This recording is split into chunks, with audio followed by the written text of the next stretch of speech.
Greg knows all too well. Everything's twice as hard as it used to be. I played tennis all the time with the family, but I'd be happy just being able to stand up and do the dishes. Okay, let's see how your new leg fits. All right, he's getting right into it. It's a good feeling to stand up. All right. Whoa, how's it feel? I'll tell you what, it makes you smile. When you're an amputee, everyday activities can feel like insurmountable tasks. But for Travis, there's a special occasion coming up that he just can't do sitting down. My daughter's been planning her wedding since she was 3-4 years old. I've always dreamed of having my dad walk me down the aisle. Do you mind telling us a little bit about yourself? Yeah, I used to run 6-7 days a week if I was bored. And I was in a car wreck when I was 17, had osteomyelitis, and that's how I lost my feet. How long has it been since you were able to walk normally?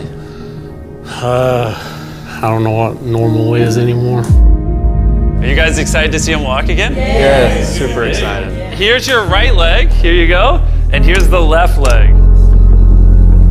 It's just awesome. You got this. First step. You want to go for it? Wow, he's walking better than some of the people with one leg. But you're making this look easy. I'm just ready to start running. What's it like to see him walking? It's awesome. I'm excited. No hands? No hands? Now you can walk her down the aisle. Yeah. Wow. Down the aisle, have a father-daughter dance. I know this wedding is important to all of you, which is why I asked your soon-to-be husband how much the wedding would cost. And on this wheelchair is the exact amount. We're gonna cover the entire cost of your wedding, and now your dad can join you down the aisle. Thank you. Thank you for not telling her.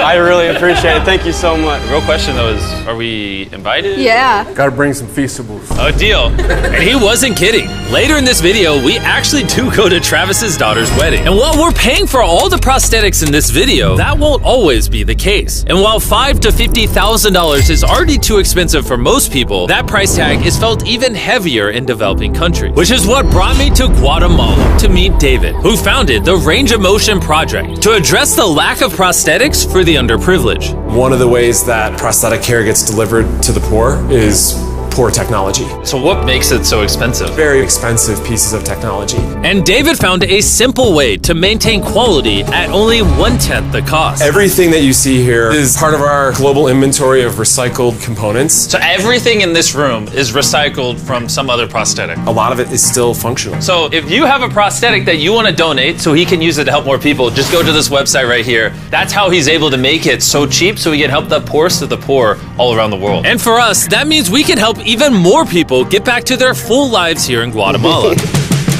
From everything as adventurous as riding motorcycles, You're making this look easy. playing soccer, Whoa. down to the smallest pleasures of life. You guys are adorable. Lo primero que quiero hacer es salir a caminar con mi familia. Es como que me devolvieran nuevamente la vida. You're taller than your mom. Like hugging your family, How's it going, everybody? Let's take our first step together. or watching a child reclaim their independence. At any stage of life, a new limb can mean everything. And by the end of the day, we had helped so many people, but our mission was just getting started. And you were saying some people can't even make it to the facility. It's just a mountainous, tough country to travel in. Rivers that people have to cross, jungles that people have to get through. Not being able to walk is really kind of trapping patients in their homes. Which is why David sometimes has to leave the clinic and visit the patients in their own home, which comes with its own difficulties. Where's your truck at? I thought we're taking your guys' cars. No. We don't have a truck. You don't have a truck to go reach these people in remote places? No. With the bulk of ROM's resources going into staffing and the prosthetics themselves, they can't afford reliable transportation to get to hard-to-reach patients. That is, until now. I could have sworn that was your truck. If it's not, why does it say ROMP on the side? We worked with the staff. None of them told him.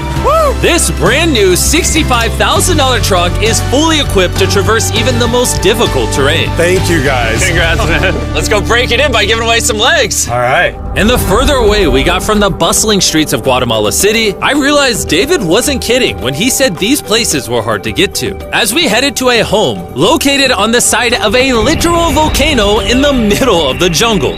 I now understand why this truck was so valuable. Oh my God. Whoa. Yeah, I could not imagine driving a normal car down this road.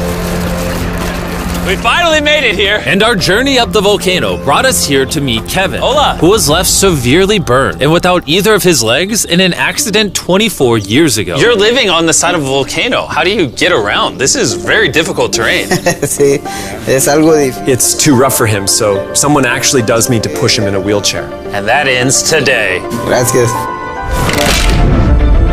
You're about to take your first step.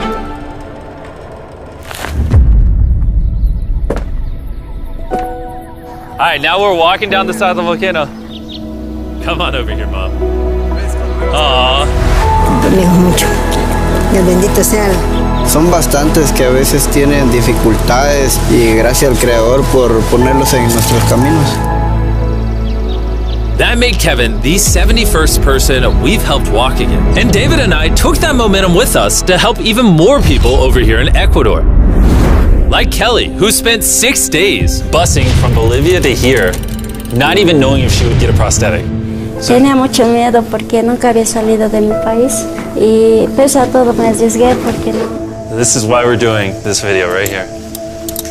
All right, it's been 2 years since she walked. It's a big moment. You want to take your first step?